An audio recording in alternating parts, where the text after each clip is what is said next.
Assalamualaikum warahmatullahi wabarakatuh. Selamat pagi kepada Ibu dan rekan-rekan yang sudah berkesempatan hadir pada kelas kita ini.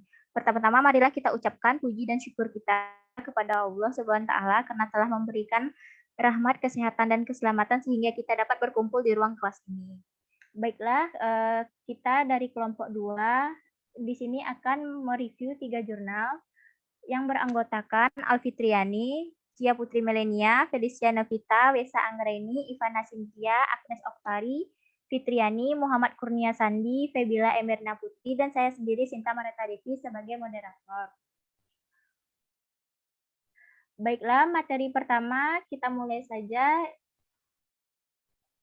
yang berjudul Conventional and Islamic Banking Performance in Pakistan. Persaingan sektor perbankan telah menguat di masa lalu dan terus berupaya untuk menempatkan tekanan yang semakin intensif pada pengembalian bank. Badan Keuangan utama secara strategis memasuki pasar baru dan mengusulkan spektrum barang dan jasa bervariasi untuk menggabungkan keberadaan mereka dan meningkatkan profitabilitas mereka. Sejalan dengan itu,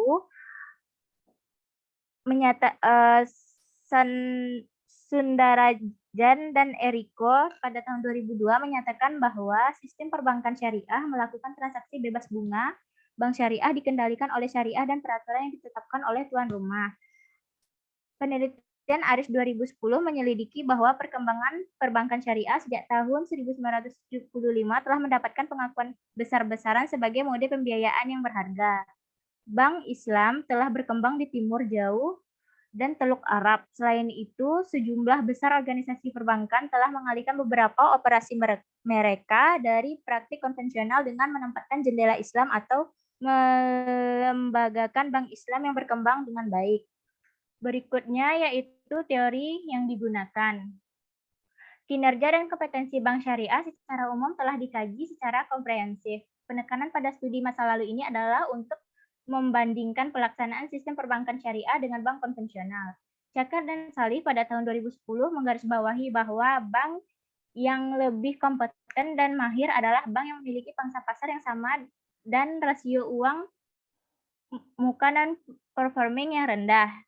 Penulis lebih lanjut membahas kinerja syariah dengan bank konvensional di ekonomi yang berbeda dan memeriksa kinerja bank syariah dan konvensional.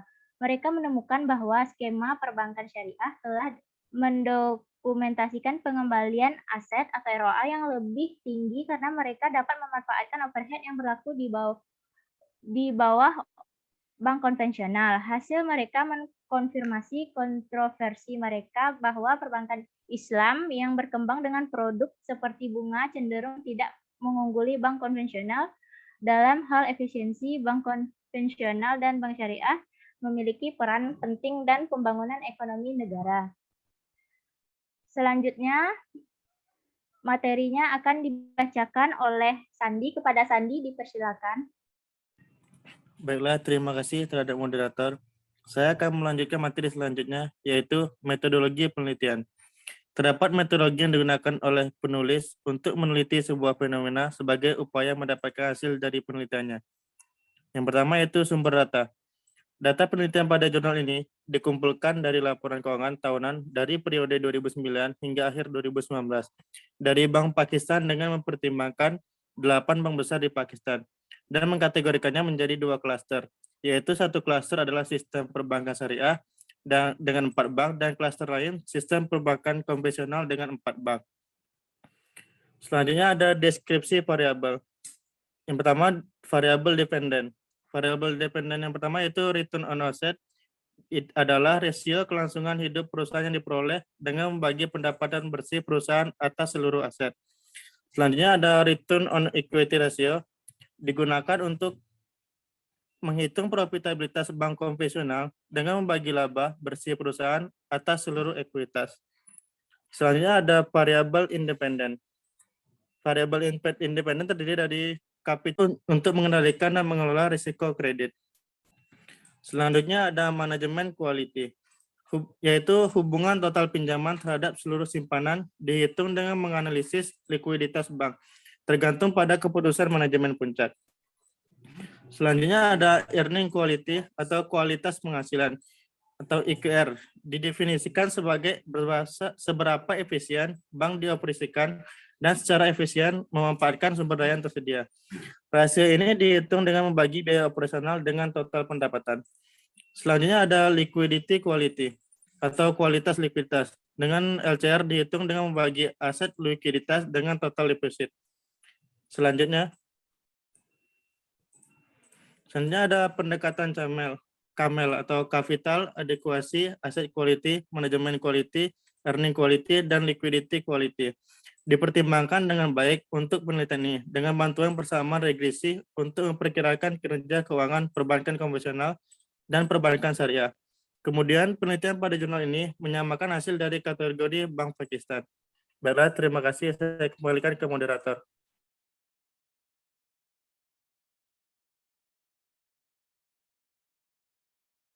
Baiklah, selanjutnya materinya akan dijelaskan oleh Agnes. Kepada Agnes, dipersilakan. Baik, terima kasih kepada moderator. Untuk yang selanjutnya, saya akan menjelaskan mengenai hasil dan pembahasan pada jurnal yang pertama ini. Untuk hasil dan pembahasan, kami akan membahas empat poin. Yang pertama itu adalah analisis korelasi bank syariah, yang kedua analisis korelasi konvensional, yang ketiga analisis regresi, dan yang keempat adalah analisis model regresi bank konvensional dan bank syariah secara terpisah.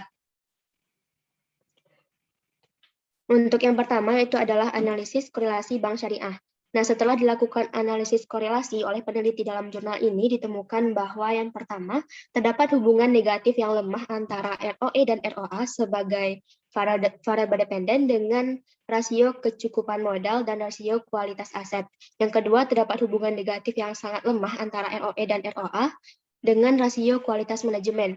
Yang ketiga, terdapat hubungan negatif sempurna antara variabel terikat ROE dan ROA dengan rasio kualitas laba, yang artinya dengan meningkatnya rasio kualitas laba dapat menurunkan profitabilitas. Dan yang keempat, terdapat hubungan positif yang lemah antara ROE dan ROA dengan rasio kualitas liquid, yang berarti dengan peningkatan rasio pemerataan liquid dapat meningkatkan profitabilitas. Yang kedua itu adalah analisis korelasi bank konvensional. Nah, setelah dilakukan analisis korelasi oleh peneliti dalam jurnal ini, ditemukan bahwa yang pertama, terdapat hubungan negatif yang kuat antara ROE dan ROA sebagai variabel dependen dengan rasio kualitas laba sebagai variabel independen, yang berarti dengan meningkatnya rasio kualitas laba akan menurunkan profitabilitas bank konvensional. Untuk yang kedua, terdapat hubungan positif yang sangat lemah antara ROE dan ROA dengan MQR, CAR, dan LQR. Artinya, dengan meningkatkan variabel independen akan menjadi alasan untuk sedikit meningkatkan profitabilitas. Dan yang terakhir, terdapat hubungan negatif yang lemah antara variabel terikat penelitian dengan jumlah variabel bebas LQR dan EQR, yang berarti terdapat hubungan terbalik antara keduanya dengan meningkatkan variabel independen dengan menurunkan rasio profitabilitas. Terima kasih kepada Agnes. Materi selanjutnya tentang analisis regresi akan dijelaskan oleh Fitriani. Kepada Fitriani, dipersilakan. Baik, terima kasih kepada moderator. Di sini saya akan melanjutkan mengenai analisis model regresi bank konvensional dan bank syariah secara terpisah.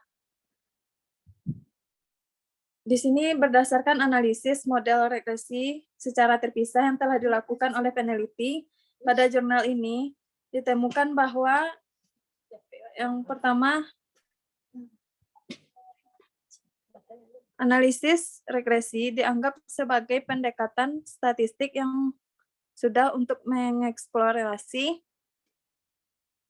dari variabel penelitian yang diinginkan. Dalam penelitian ini, peneliti berfokus untuk mengeksplorasi dampak CAMEL terhadap profitabilitas bank yang diukur dengan ROA dan ROE sebagai variabel dependen dari penelitian ini. Analisis regresi dilakukan menjadi dua set untuk menyelidiki temuan penelitian yang luas, model regresi bank syariah, dan kedua, model regresi bank konvensional. Dengan kata lain, analisis regresi dilakukan atas bank syariah dan bank konvensional secara terpisah, dan temuan dari kedua kelompok dibandingkan untuk mencapai eksklusif kesimpulan. Next.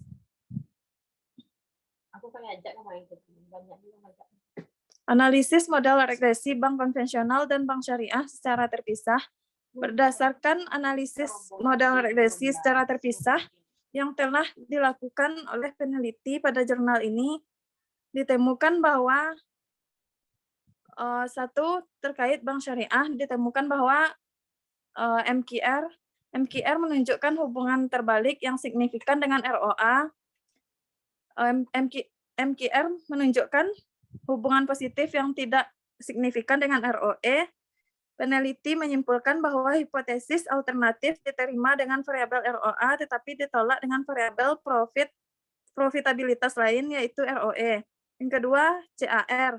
CAR menginterpretasikan hubungan tidak langsung yang signifikan dengan ROA. CAR tidak memiliki hubungan langsung yang signifikan dengan ROE. Peneliti menyimpulkan bahwa hipotesis alternatif ditolak dengan ROE tetapi diterima dengan ROA. Yang ketiga yaitu EQR. EQR menunjukkan hubungan terbalik yang signifikan dengan ROA. EQR menunjukkan hubungan tidak langsung yang signifikan dengan ROE. Selanjutnya AQR. AQR memiliki hubungan terbalik yang signifikan dengan ROA.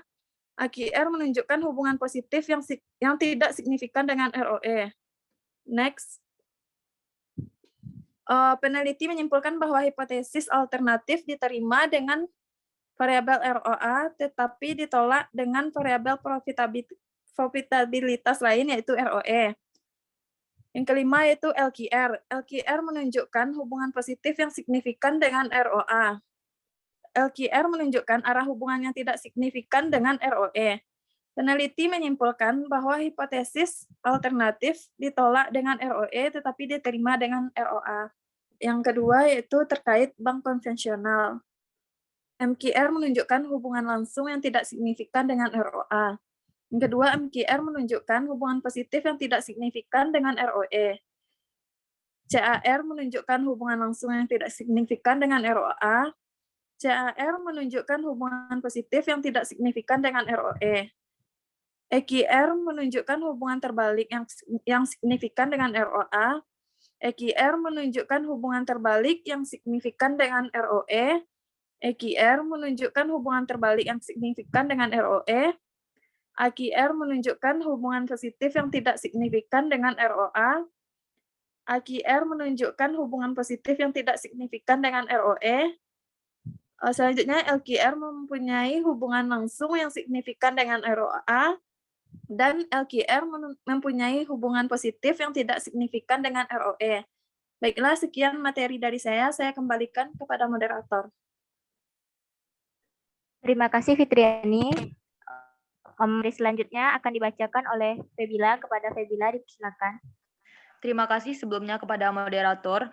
Baiklah teman-teman, kita masuk kepada jurnal kedua yang berjudul Corporate Governance Quality of Islamic Banks, Measurement and Effect on Financial Performance. Langsung saja ke ringkasan jurnal.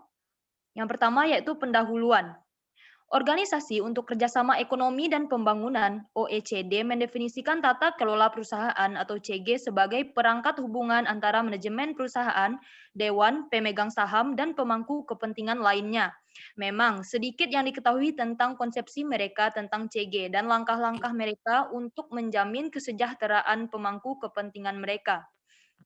Namun demikian, tidak dapat disangkal adanya mekanisme CG yang khas untuk sistem perbankan syariah yang merupakan syariah Dewan Pengawas SBB.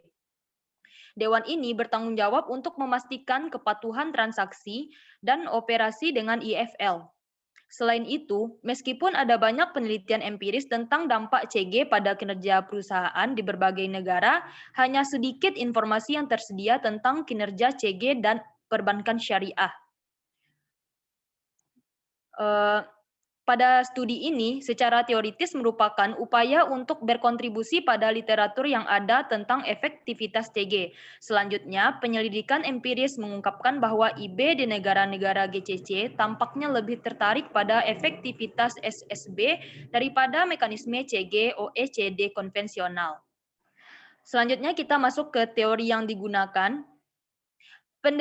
Pendekatan teoritis dominan yang menjelaskan hubungan antara CG, corporate governance, dan kinerja keuangan adalah teori keagenan. Beberapa penelitian telah memberikan bukti untuk hubungan positif yang signifikan antara kualitas CG dan kinerja perusahaan. Namun, Cheung dan kawan-kawan menunjukkan bahwa tidak ada hubungan yang signifikan secara statistik antara kualitas tata kelola dan kinerja perusahaan. Markonah dan Riwayati menunjukkan bahwa ROE berhubungan secara signifikan dan negatif dengan CG yang baik, dan ROA berpengaruh secara signifikan dan positif terhadap CG yang baik. Baiklah, mungkin hanya itu materi yang dapat saya sampaikan. Saya kembalikan kepada moderator. Terima kasih kepada Feby. Selanjutnya materi selanjutnya akan dijelaskan Felicia. Kepada Felicia dipersilakan. Baik, terima kasih kepada moderator.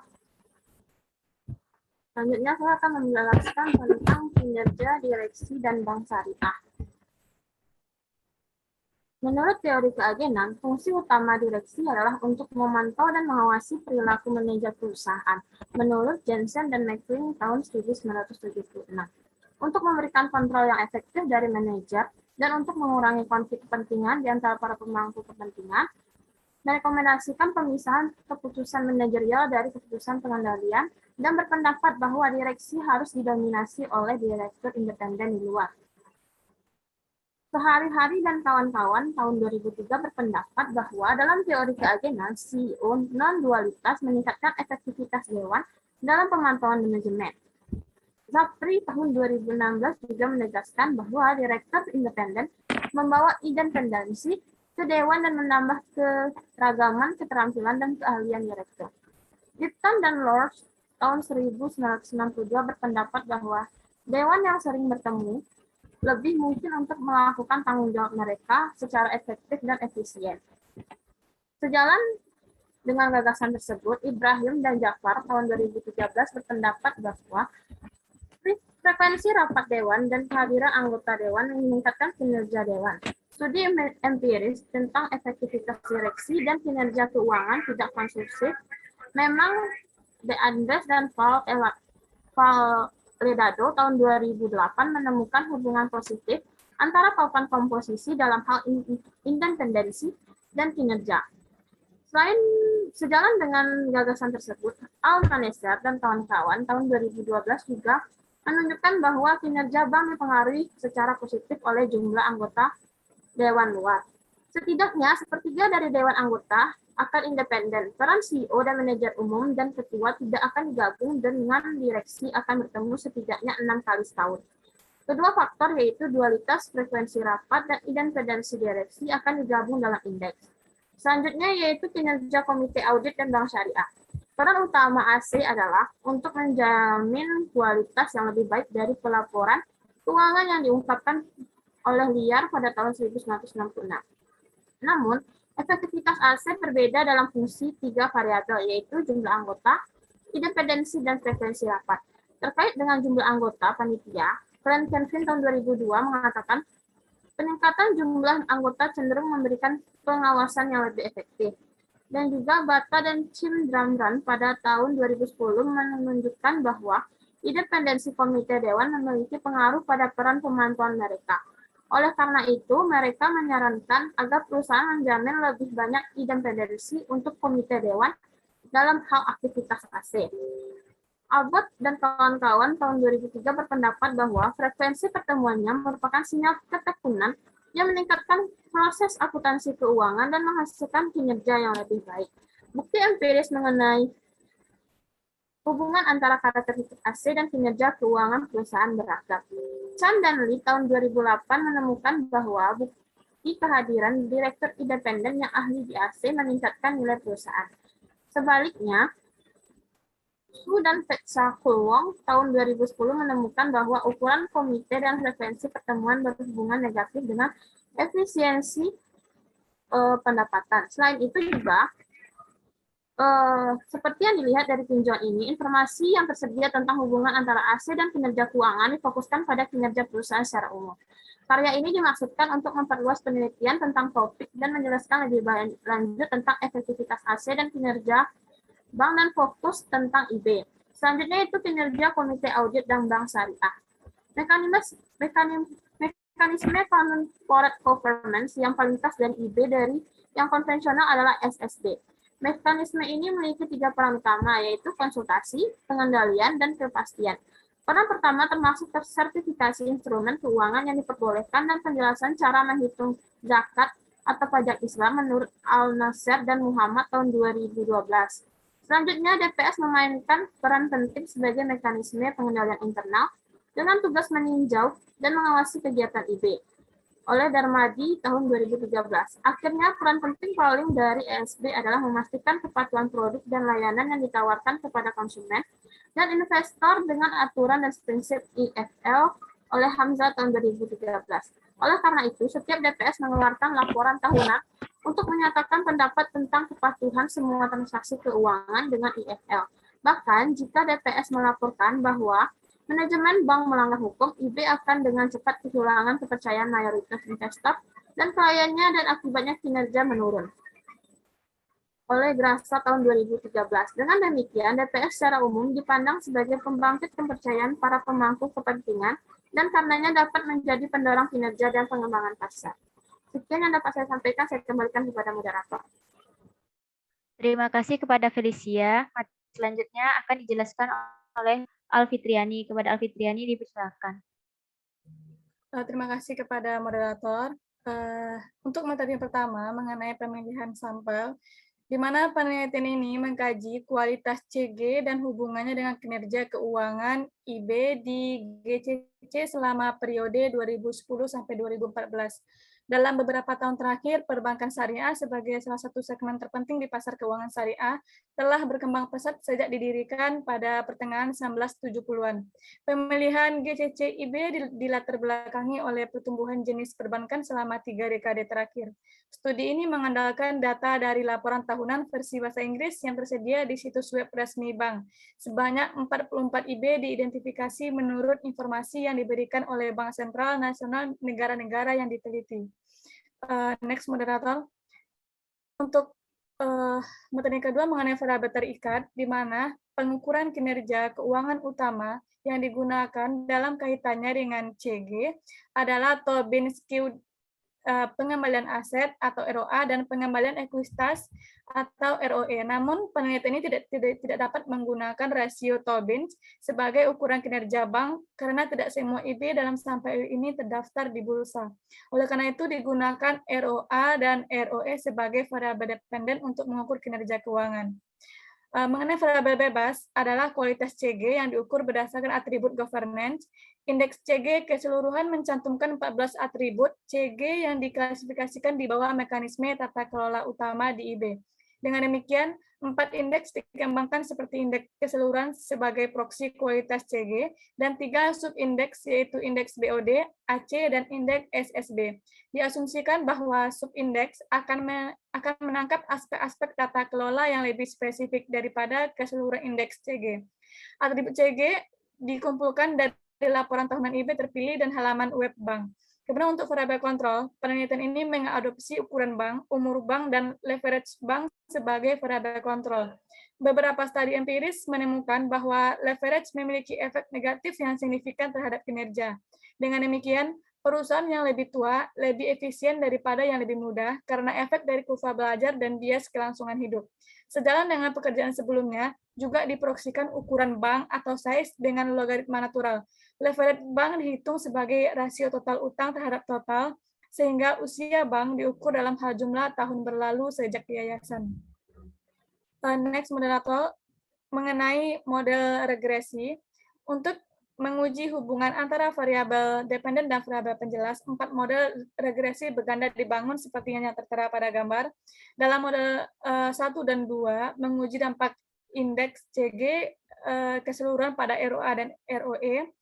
Kemudian untuk model yang ketiga dan keempat menguji dampak masing-masing subindeks BOD, AC, SSB terhadap ROA dan ROE, di mana ROA-IT adalah pengembalian aktiva Bank I pada tahun T, ROE-IT adalah pengembalian ekuitas Bank I pada tahun T, ACG Index adalah indeks corporate governance Bank I pada tahun T, BOD Index adalah indeks direksi Bank I pada tahun T, AC Index adalah indeks komite audit Bank I pada tahun T, SSB adalah syariah indeks Dewan Pengawas Bank I pada tahun T, size adalah ukuran bank, age umur Bank I pada tahun T, leverage adalah leverage Bank I pada tahun T, beta 0 disebut sebagai intercept, beta adalah estimasi koefisien beta untuk setiap item, sedangkan epsilon IT adalah istilah kesalahan.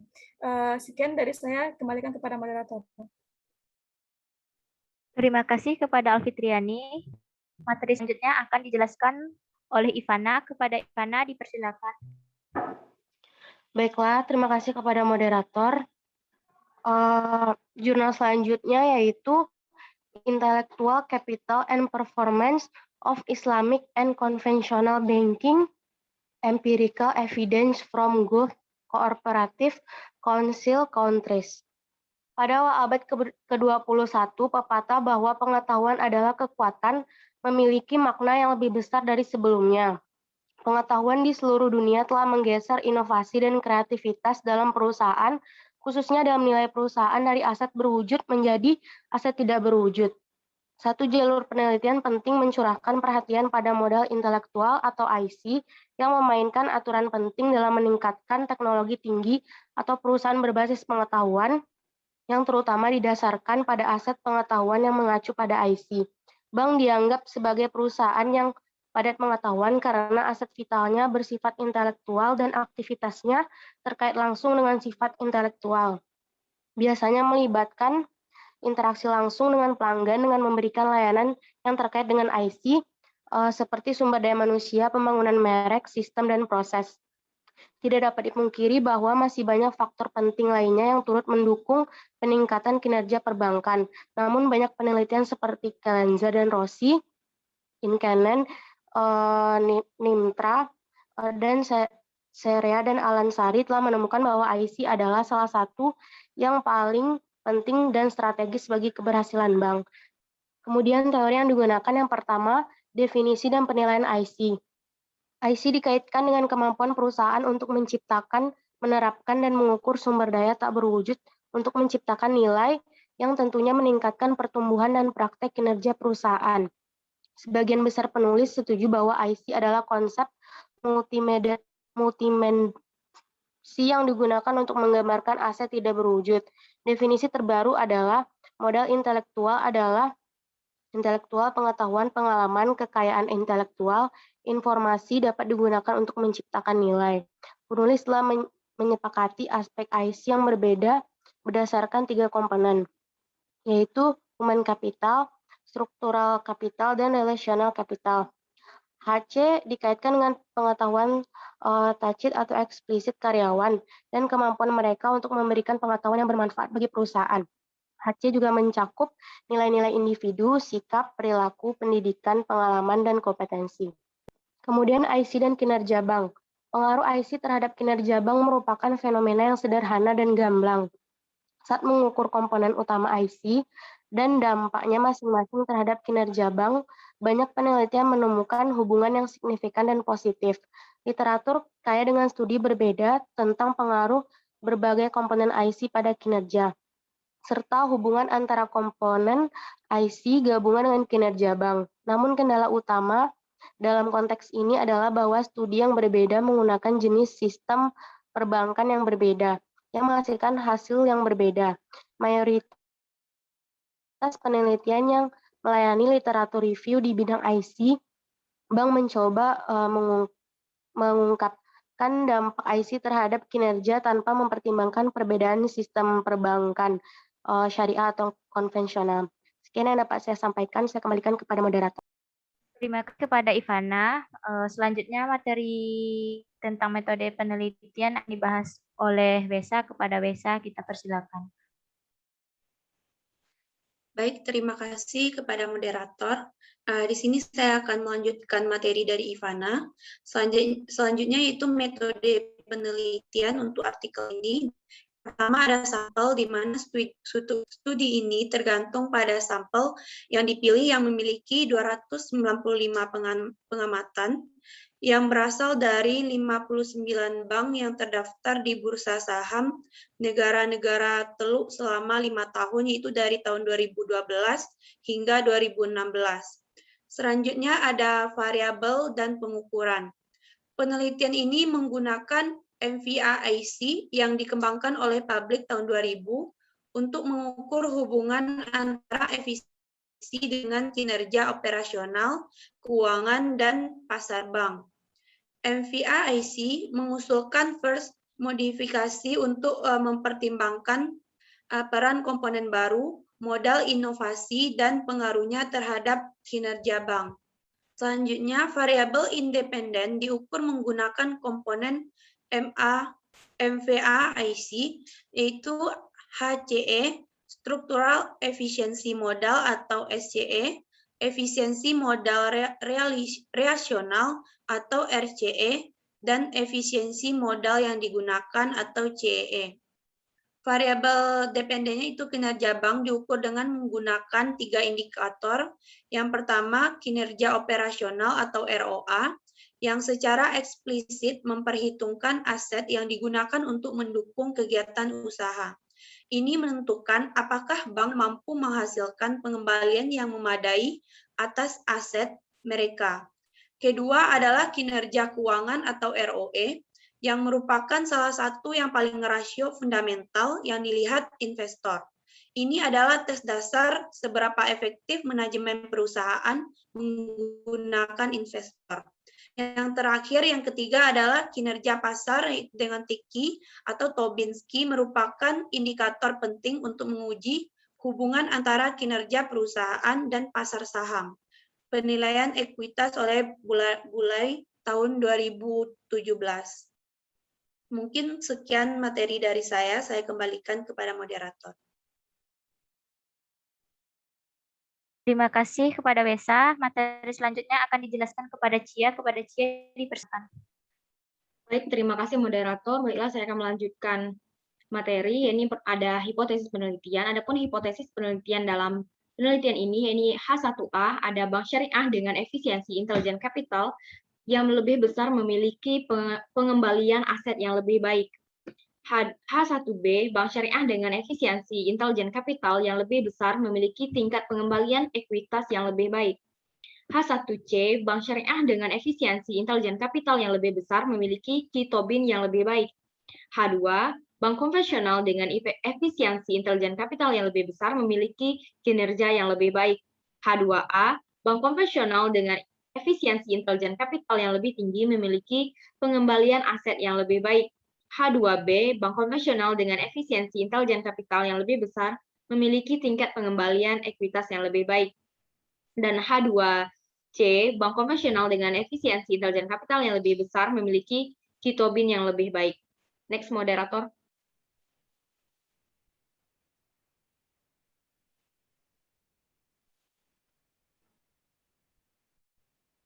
Adapun hasil dan pembahasan dari penelitian ini, hasil penelitian menunjukkan bahwa intelijen kapital dengan menggunakan metode MAVAIC atau Modified Value Added Intellectual Capital, hasilnya dapat kita lihat bahwa berpengaruh signifikan terhadap kinerja operasional pada bank konvensional, namun tidak pada bank syariah.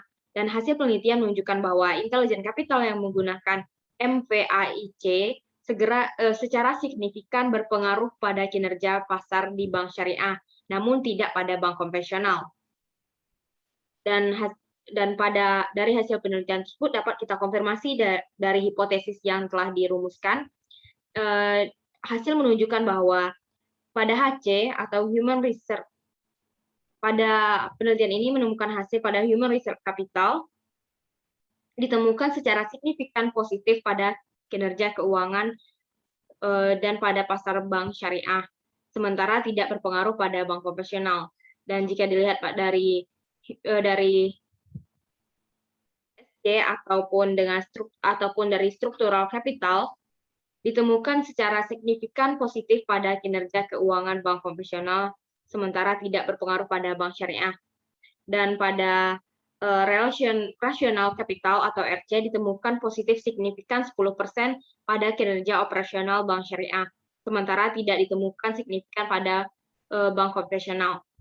Dan RC ditemukan negatif secara signifikan sebesar 10% pada kinerja keuangan konvensional, sementara tidak berpengaruh pada perbankan syariah.